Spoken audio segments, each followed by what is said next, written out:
தமிழ்நாட்டில் ஆளுநர் எதற்கு இந்தியா முழுவதும் என்கிற கேள்வியை தொடர்ந்து முன்வைத்து, நாட்டிற்கு தாடி எதற்கு, நாட்டிற்கு ஆளுநர் எதற்கு என்கிற வசனம் திமுகவுடைய வசனம் பிரபலமானது. ஆனால் ஆளுநர் ரவி அவர்கள் தொடர்ந்து தமிழ்நாடு அரசுக்கு என்னென்ன தொந்தரவு கொடுக்க முடியுமோ அத்தனையும் கொண்டு வரும். ஆளுநர் எதை படிக்க வேண்டும்? மாநில அரசு தயாரித்து கொடுக்கிற உரையை படிக்க வேண்டும். அதான் அவருடைய கடமை. இந்தியா முழுக்க பாஜகவினரை தொல்லை செய்யக்கூடிய ஒரு வார்த்தை தந்தை பெரியார். இப்ப தந்தை பெரியார்னு வருது, மாநில சுயாட்சியை பேசுற அறிஞர் அண்ணான்னு வருது, கலைஞர்னு வருது, அம்பேத்கர்னு வருது. இந்த வரிகளை எல்லாம் எடுத்து விட்டு, குறிப்பாக தமிழ்நாடு என்கிற வரியை எடுத்து விட்டு எவ்வளவு திமிரு பாருங்க ஆளுநருக்கு. ஆனால் இப்பொழுது அவர் சொன்னது தேசிய கீதத்தை அவமதித்து விட்டார்கள் தமிழ்நாடு சட்டப்பேரவையிலே. எல்லா நிகழ்ச்சிகளிலும் முதலில் தமிழ்தாய் வாழ்த்தோடு தொடங்குவார்கள், முடிக்கிற பொழுது தேசிய கீதம் பாடுவார். இதுதானே மரபு, தமிழ்நாட்டினுடைய மரபு தான், சட்டப்பேரவை மரபு தான்.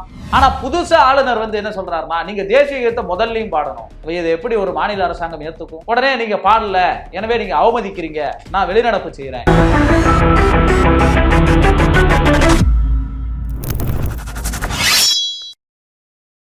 வணக்கம். தமிழ்நாடு சட்டப்பேரவையிலிருந்து 2 நிமிடங்களுக்குள் வெளியேற இருக்கிறார் தமிழ்நாடு ஆளுநர் RN ரவி அவர்கள். இந்திய அரசமைப்பு சட்டத்தில் பிரிட்டிஷ் ஆட்சியாளர்கள் காலத்தில் இருந்த ஆளுநர் முறை நாடு சுதந்திரம் பெற்ற பிறகும் தேவைதானா என்ற கேள்விதான் மிகப்பெரிய அளவிலே எழுந்தது. ஆனால் ஒன்றிய அரசுக்கும் மாநில அரசுக்கும் இடையிலே ஒரு இணைப்பு பாலமாக அவர் இருப்பார். அவர் செயல்பட்டாலும் கூட அவருக்கான அதிகாரங்கள் குறைக்கப்படும் என்பதைத்தான் மாநில அரசுகள் வலியுறுத்தும். இந்தியா முழுவதும் காங்கிரசினுடைய ஆட்சி காலம் அல்லது தேசிய அளவிலே தேசிய நீரோட்டத்தில் நாடு என்பதை முன்வைத்து அரசியல் இயங்கிய போது ஆளுநர் என்ற பதவி காலத்துக்கு அவசியம் இருக்கவில்லை. மாநிலங்களுடைய கைகள் ஓங்கவில்லை.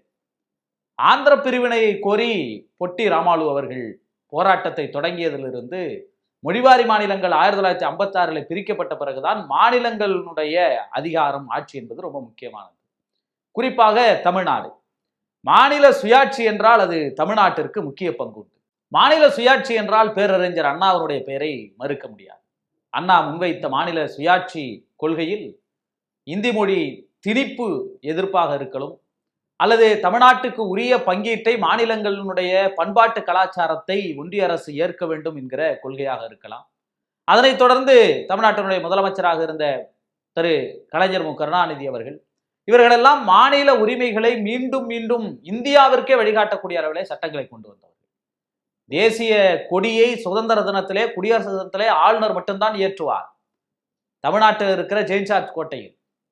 ஆனால் அந்த கொடியை மக்களால் தேர்ந்தெடுக்கப்பட்ட முதலமைச்சர்களும் ஏற்ற வேண்டும், எங்களுக்கும் அந்த கொடியை ஏற்றுதல் உரிமை வேண்டும் என்று இந்தியா முழுவதும் சுதந்திர தினத்தன்று மாநில முதலமைச்சர்களே கோட்டையில் கொடியேற்றலாம் என்கிற உரிமையை இந்தியா முழுமைக்கும் பெற்றுக் கொடுத்தவர் தமிழ்நாட்டினுடைய முதலமைச்சராக இருந்த கலைஞர் மு கருணாநிதி அவர்கள். அந்த அளவுக்கு இந்தியா முழுவதும் இருக்கிற மாநில உரிமைகளை மாநில முதலமைச்சர்களுக்கு என்று, மாநில உரிமைக்கென்று குரல் கொடுக்கிற ஒரு சிறப்பு வாய்ந்த மாநிலம் தமிழ்நாடு. இந்த தமிழ்நாட்டில் ஆளுநர் எதற்கு இந்தியா முழுவதும் என்கிற கேள்வியை தொடர்ந்து முன்வைத்து வருகிறோம். நாட்டிற்கு தாடி எதற்கு, நாட்டிற்கு ஆளுநர் எதற்கு என்கிற வசனம் திமுகவுடைய வசனம் பிரபலமானது. ஆனால் ஆளுநர் ரவி அவர்கள் தொடர்ந்து தமிழ்நாடு அரசுக்கு என்னென்ன தொந்தரவு கொடுக்க முடியுமோ அத்தனையும் கொண்டு வருகிறார். குறிப்பாக கடந்த ஜூலை மாதமே பதவி காலம் முடிவு பெற்ற ஆளுநர் RN ரவி அவர்களை இன்று வரை மாற்றாமல் வைத்திருப்பதற்கு காரணம் இதை போன்ற தொல்லைகளை அவர் தமிழ்நாடு அரசுக்கு தருவதுதான். இந்தியா முழுக்க எங்கெல்லாம் பாஜக ஆளவில்லையோ அந்த மாநிலங்களில் எல்லாம் ஆளுநரை வைத்து தொந்தரவு கொடுப்பார்கள். எங்கெல்லாம் பாஜக ஆளுகிறதோ அங்கே ஆளுநருக்கும் முதலமைச்சருக்கும் சண்டை வராது, அவங்க ஒரே ஒத்துமையா இருப்பாங்க. ஆனால் எங்கெல்லாம் பாரதிய ஜனதா கட்சி மாநிலங்களில் ஆட்சியில் இல்லையோ, எதிர்கட்சிகளாக இருக்கிறார்களோ, அங்கே ஆளுநரை போட்டு அவர்கள் தொந்தரவு கொடுப்பார்கள். அந்த தொந்தரவை தொடர்ந்து தமிழ்நாட்டுக்கு கொடுத்து வருகிறவர் ஆளுநர் RN ரவி அவர்கள். கடந்த ஆண்டு ஒரு சர்ச்சையாக கிளம்பியது. என்ன சர்ச்சை? தமிழ்நாடு சட்டமன்றத்தில் ஆளுநர் உரையை வாசிக்கிற போது ஒரு 2-3 நிமிடங்கள் வாசித்து விட்டு பாதியிலேயே புறப்பட்டு விட்டார். ஏன் அவர் வாசிக்க மாட்டேன் என்றால், ஆளுநர் என்பவர் அரசமைப்பு சட்டத்தின்படி பதவி பிரமாணம் மேற்கொள்ளுகிறவர். ஆளுநர் என்பவர் மதத்திற்கு அப்பாற்பட்டவர். கான்ஸ்டிடியூஷன் சொல்லுது, மதச்சார்பின்மையை பேசுகிறது. ஆனா மதச்சார்பின்மையை துளியும் மதிக்காதவராக ஆளுநர் இருக்கிறார். அதனால அந்த ஆளுநருடைய உரை இருக்கு இல்லையா, மாநில ஆண்டின் முதல் தொடக்க கூட்டம் தொடங்குகிற பொழுது ஆளுநருடைய உரையோடு தொடங்க வேண்டும் என்பது ஒரு மரபு. அதன்படி தமிழ்நாட்டினுடைய சட்டப்பேரவை தலைவராக இருக்கிற அப்பாவு அவர்கள் ஆளுநரை சந்திக்கிறார், அழைப்பு விடுக்கிறார், ஆளுநர் வருகிறேன் என்று சொல்லுகிறார். ஆளுநர் எதை படிக்க வேண்டும்? மாநில அரசு தயாரித்து கொடுக்கிற உரையை படிக்க வேண்டும். அதான் அவருடைய கடமை. எப்படி இன்னைக்கு குடியரசுத் தலைவர் எங்கேயாவது சொந்தமா கருத்து சொல்ல முடியுதா? மணிப்பூரிலே பற்றி எரிந்து கொண்டா இருந்தாலும் கூட, மணிப்பூரிலே பாதிக்கப்படுவது பழங்குடியின பெண்களாக இருந்தாலும் கூட, ஒரு பழங்குடியின பெண்ணாக இருக்கிற இந்த நாட்டினுடைய குடியரசுத் தலைவராக இருக்கிற திரௌபதி முர்மு அவர்கள் அங்கே அமைச்சரவை எழுதி கொடுக்கிற, நரேந்திர மோடி அவர்கள் எழுதி கொடுக்கிற, பாஜக எழுதி கொடுக்கிற அறிக்கைக்கு மாறாக வேற ஏதாவது அவரால் படிக்க முடியுமா? அவர் எங்கு காட்டுகிறார்களோ அங்க கையெழுத்து போடுவார். அமைச்சரவை என்ன எழுதி கொடுக்கிறதோ அதை படித்து விட்டு போவார். அதான் அவ்வளவுதான் அவர்களுடைய அதிகாரம். அதே போலதான் ஆளுநருக்கும் ஒரு மாநில சட்டமன்றத்தை நடத்துவதற்கான அதிகாரம் சட்டப்பேரவை தலைவர் அப்பாவு அவர்களுக்குத்தான் இருக்கிறது. அவர்கள் மரபுபடிதான் அந்த அவையை நடத்த முடியும். ஆளுநருக்கு என்ன அதிகாரம்னா அவர்கள் தயாரித்து கொடுக்கிற உரையை வாசிப்பது. இப்ப கடந்த முறை இந்த உரையை வாசிக்காமல் அவர் என்ன செஞ்சார்னா, அதுல பெரியார் என்கிற வார்த்தை வருகிறது. இந்தியா முழுக்க பாஜகவினரை தொல்லை செய்யக்கூடிய ஒரு வார்த்தை தந்தை பெரியார். அப்ப தந்தை பெரியார்னு வருது, மாநில சுயாட்சியை பேசுற அறிஞர் அண்ணான்னு வருது, கலைஞர்னு வருது, அம்பேத்கர்னு வருது. அண்ணா அமித்ஷா சொன்னார் இல்லையா, அம்பேத்கர் அம்பேத்கர்னு எப்படி நாங்க சொல்றதுன்னு. அதே போல அதுல அம்பேத்கர் என்று வருகிறது. அப்ப இந்த வரிகளை எல்லாம் எடுத்து விட்டு, குறிப்பாக தமிழ்நாடு என்கிற வரியை எடுத்து விட்டு, எவ்வளவு திமிரு பாருங்க ஆளுநருக்கு. தமிழ்நாடு என்கின்ற சொல் தமிழ் மக்களுடைய உணர்வோடு கலந்தது. இந்தியாவில் வேற எந்த மாநிலத்துக்கும் நாடுன்னு முடியாது. இது தமிழ் நாடுன்னு முடியுதுங்கிறதே பாஜகவினரால் ஏற்றுக்கொள்ள முடியாது. அப்ப ஆளுநர் என்ன செஞ்சார்? தமிழ்நாடுங்கிற வார்த்தையை விட்டுட்டு, இதையெல்லாம் விட்டுட்டு படிச்சுட்டு, அதிலையும் தாக்கு பிடிக்க முடியாம 3 நிமிடத்திலே போன முறை புறப்பட்டு பாதியிலே வெளியேறி போனார். இந்த முறையும் ஆளுநர் அவர்கள் வந்திருக்கிறார். அதே போல திரு அப்பாவு அவர்கள் போய் அழைச்சிருக்கிறார், ஆளுநரை கூப்பிட்டிருக்கிறார். முறைப்படிதான் அழைப்பு விடப்பட்டிருக்கிறது, ஆளுநரும் வந்திருக்கிறார். ஆனால் இப்பொழுது அவர் சொன்னது, தேசிய கீதத்தை அவமதித்து விட்டார்கள் தமிழ்நாடு சட்டப்பேரவையிலே. கடந்த முறையும் இதே குற்றச்சாட்டை வைத்தார். எப்பொழுதுன்னா, ஆளுநர் உரை தொடங்குகிற பொழுது தேசிய கீதத்தை பாட வேண்டும், முடிகிற பொழுதும் பாட வேண்டும். அதுல அந்த பதிவுல பாருங்க, ஆளுநர் மாளிகை 2 பதிவுகளை போட்டிருக்கிறது. உடனே மாத்திருது. முதல் பதிவிலே நாட்டினுடைய குடியரசுத் தலைவர் உரை தொடங்குவதற்கு முன்பும் பின்பும் தேசிய கீதம் பாடப்படும், இசைக்கப்படும் அப்படின்னு ஒரு பதிவு. உடனே கொஞ்ச நேரத்தில் அந்த பதிவை மாற்றி அதுக்கு கீழே வர மாதிரி மாநில சட்டப்பேரவைகளில் தேசிய கீதம் இசைக்கப்படும் என்கிற வரியை மட்டும் அப்படியே போட்டு இன்னொரு பதிவு. அந்த குடியரசுத் தலைவருடைய உரைக்கு முன்பாகவும் பின்பாகவும் தேசிய கீதம் இசைக்கப்படும் என்கிற வார்த்தையை அப்படியே தூக்கிட்டாங்க. அதை ஏன் ஆளுநர் மாளிகை நீக்கிச்சுங்கிறத விளக்கத்தை அவங்க தான் கொடுக்கணும். அதே நேரத்தில் தமிழ்த்தாய் வாழ்த்தை மட்டும் பாடுகிறார்கள். எப்பொழுது மொழிவாரி மாநிலங்கள் பிரிந்ததோ அப்பொழுதே அந்தந்த மாநிலங்களுக்கு என்று ஒரு அதிகாரம் இருக்கிறது. இன்னும் சொல்ல போனால் கர்நாடக மாநிலத்துக்கு கொடி இருக்கிறது தனியாக. மாநில கொடியை பயன்படுத்துவார்கள். அதை இவர்களால் கேள்வி கேட்க முடியாது. இப்பொழுதுதான் காங்கிரஸ் வந்தது. இதற்கு முன்னால் பாஜக தான் அங்கே ஆட்சி செய்தது. அப்பொழுது ஏன் உங்கள் மாநிலத்துக்கென்று ஒரு கொடி வைத்திருக்கிறீர்கள் என்று அவர்களால் கேட்க முடியாது. அதே போலத்தான் தமிழ்நாட்டுக்கும் தமிழ்நாடு மரபுபடி தமிழ்த்தாய் வாழ்த்து என்கிற பாடல் முதன்மையாக இருக்கிறது. எப்பவுமே நாங்க பள்ளிக்கூடத்தில் படிச்சதுல இருந்து எல்லாரும் இப்ப வரலையும் படிக்கிறவங்க வரலையும் எல்லா நிகழ்ச்சிகளிலும் முதலில் தமிழ்த்தாய் வாழ்த்தோடு தொடங்குவார்கள், முடிக்கிற பொழுது தேசிய கீதம் பாடுவார்கள். இதுதானே மரபு, தமிழ்நாட்டினுடைய மரபு தான், சட்டப்பேரவை மரபு தான். 1970 கலைஞர் மு கருணாநிதி அவர்களால் தமிழ்த்தாய் வாழ்த்தாக மனோன்மணியன் சுந்தரனார் அவர்கள் எழுதிய பாடல் ஏற்றுக்கொள்ளப்பட்டது. அன்றிலிருந்து இன்று வரை அவை மரபு. தொடக்கத்தில் தமிழ்த்தாய் வாழ்த்து, முடியும் போது தேசிய கீதம். இது எல்லா இடங்கள்லயும் இருக்கிறது. ஆனா புதுசா ஆளுநர் என்ன சொல்றாருன்னா, நீங்க தேசிய கீதத்தை முதல்லையும் பாடணும். இதை எப்படி ஒரு மாநில அரசாங்கம் ஏத்துக்கும்? உடனே நீங்க பாடல, எனவே நீங்க அவமதிக்கிறீங்க, நான் வெளிநடப்பு செய்யறேன். தமிழ்த்தாய் வாழ்த்தை அவமதிக்கிறார்களே ஆளுநருடைய ஆட்கள். ஜூயர் சங்கராச்சாரியார் தமிழ்த்தாய் வாழ்த்து பாடும்போது உட்கார்ந்து இருந்தாரு, ஆனா அவர் தேசிய கீதம் பாடும்போது நின்னாரு. எல்லாரும் எழுந்து நிற்கும் போது அவர் மட்டும் அமர்ந்திருந்தார். இல்ல அவருக்கு முடியல கிடையில அது இதுன்னாங்க. எத்தனை முறை தமிழ்த்தாய் வாழ்த்தை அவமதிக்கிறார்கள்.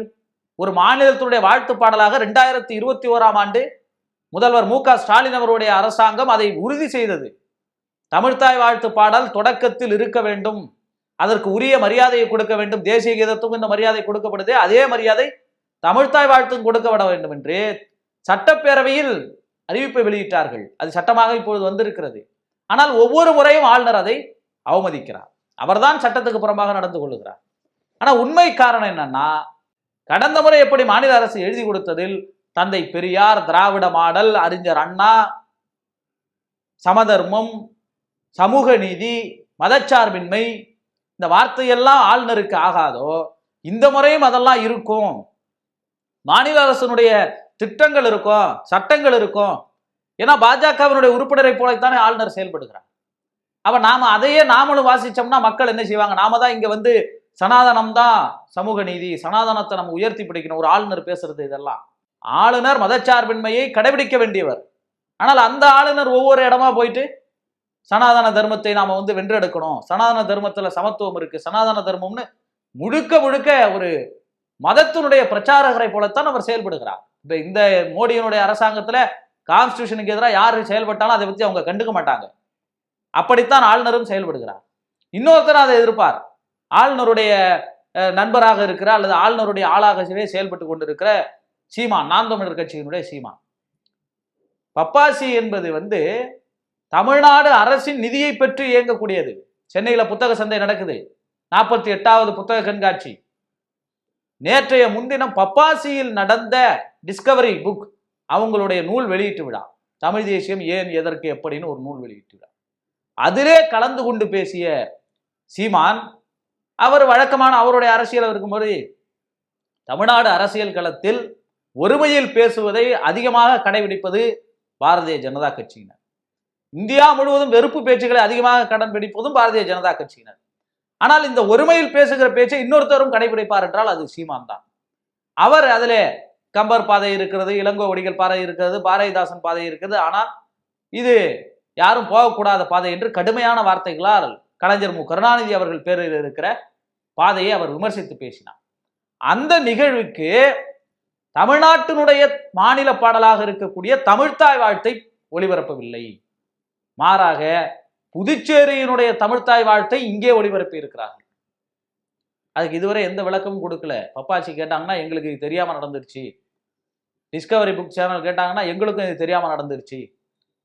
கடந்த முறை டிடி சேனலுடைய ஒரு விழாவிலே ஆளுநர் தமிழ்த்தாய் வாழ்த்தை நிறுத்த சொன்னதால் எவ்வளவு பெரிய சர்ச்சை வந்தது. ஆனால் சீமான் அதை தெரிந்தே செய்கிறார். தமிழ்த்தாய் வாழ்த்தை பாடாமல் மணிவண்ணன் சுந்தரனார் அவர்கள் எழுதிய நீராறும் கடல் உடுத்து என்று தொடங்குகிற பாடலை பாடாமல் பாண்டிச்சேரி மாநிலத்தினுடைய பாடலாக இருக்கக்கூடிய பாரதிதாசன் அவர்கள் எழுதிய ஒரு பாடலை கொண்டு வந்து இங்கே பாடுகிறார். அது என்ன அவங்க காரணம் சொல்றாங்க? திராவிட நாள் திருநாடும்னு என்று இருக்கிறது. திராவிடம் என்கிற வார்த்தை தமிழ்த்தாய் வாழ்த்திலே வருகிறது. ஆளுநரும் தமிழ்த்தாய் வாழ்த்தை ஏன் விமர்சிக்கிறார்? திராவிடம் என்று இருக்கிறது. சீமானும் எதற்கு விமர்சிக்கிறார்? திராவிடம் என்று இருக்கிறது. திராவிடம் என்றால் தமிழ்நாடு மட்டுமா? அது ஒரு தமிழ்நாட்டை மட்டும் குறிக்கிற சொல் அல்ல. அதற்கு பல்வேறு விளக்கங்களை கொடுத்தாகிவிட்டது. ஆனால் நாங்கள் இந்த தமிழ்த்தாய் வாழ்த்தை ஏற்றுக்க மாட்டோம்.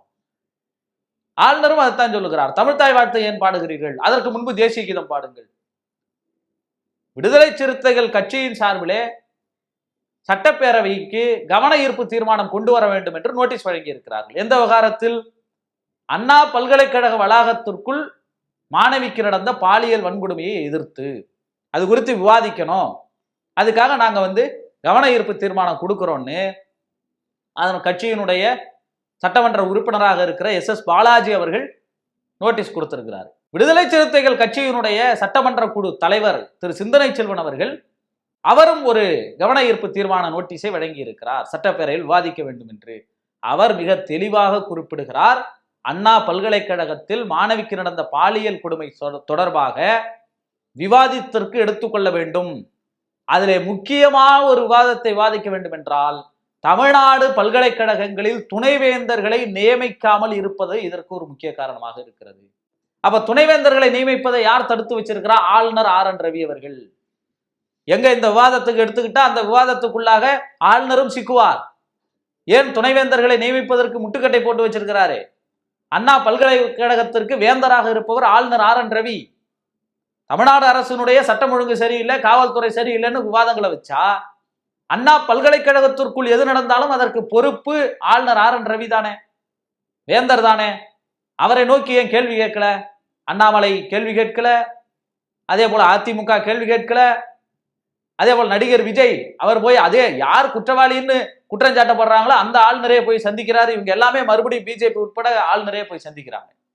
இப்ப அந்த ஆளுநரை சேர்த்து விசாரணை வளையத்தில் கொண்டு வரணும் என்கிற ஒரு சிறப்பு கவன ஈர்ப்பு தீர்மானத்தை விடுதலை சிறுத்தைகள் கட்சியினுடைய பொதுச் செயலாளர் சட்டமன்ற உறுப்பினர் சிந்தனை செல்வன் அவர்கள் கொண்டு வந்திருக்கிறார். ஆக இதெல்லாம் தமிழ்நாடு அரசுக்குள்ள விவாதிக்கப்படுறதுனால ஆளுநருக்கு பயம், அரசினுடைய திட்டங்களை பற்றி பேசுவதால் பயம். எனவே ஒவ்வொரு முறையும் ஆளுநர் உரை வாசிக்காமல் புறப்பட்டு விடுகிறார். அதுவும் ஒரு பதற்றத்தை ஏற்படுத்துறது தான். ஆளுநரே தேவையில்லைங்கிற பொழுது ஆளுநர் உரை எதற்கு? அவர் படிக்கணும்னு அவசியம் இல்லை. ஆனால் இது ஒரு விவாதமாக மாற்றப்படுகிறது. தொடர்ந்து ஆளுநர் ஆர் என் ரவி அவர்களை பாஜக அரசு பதவி நீட்டிப்பு செய்து வருவதற்கு காரணம், தமிழ்நாட்டினுடைய மாநில அரசுக்கு, முதல்வர் மு க ஸ்டாலின் அவர்கள் தலைமையில் இங்கே இயங்கக்கூடிய ஒரு அரசுக்கு சரியாக இவர் தொந்தரவையும் தொல்லையையும் கொடுத்து வருகிறார். பாஜக செய்ய வேண்டிய வேலையை அவர்களுக்கு சப்போர்ட்டாக இருந்து இவர் பங்குக்கு செய்து வருகிறார் என்பதற்காகத்தான் மீண்டும் அந்த கேள்விதான் எழுகிறது. மாநிலங்களுக்கு மக்களால் தேர்ந்தெடுக்கப்பட்ட முதல்வர்கள் இருக்கிற போது ஆளுநர்கள் எதற்கு என்கிற கேள்விதான். நன்றி. ஊடகம் கார்ப்பரேட் அரசியல்வாதிகளின் கைப்பாவையாக அடிமைகளாக இருந்தது போதும், இனி சாட்டை எடுத்து சுழற்றும் நேரம் வந்துவிட்டது. ஊடகம் பொதுமக்களாகிய உங்களுக்காக, உங்களாலேயே இயக்கப்பட வேண்டும். ஊடக சுதந்திரத்திற்காக உங்களின் பங்களிப்பை இன்றே அளித்திடுங்கள்.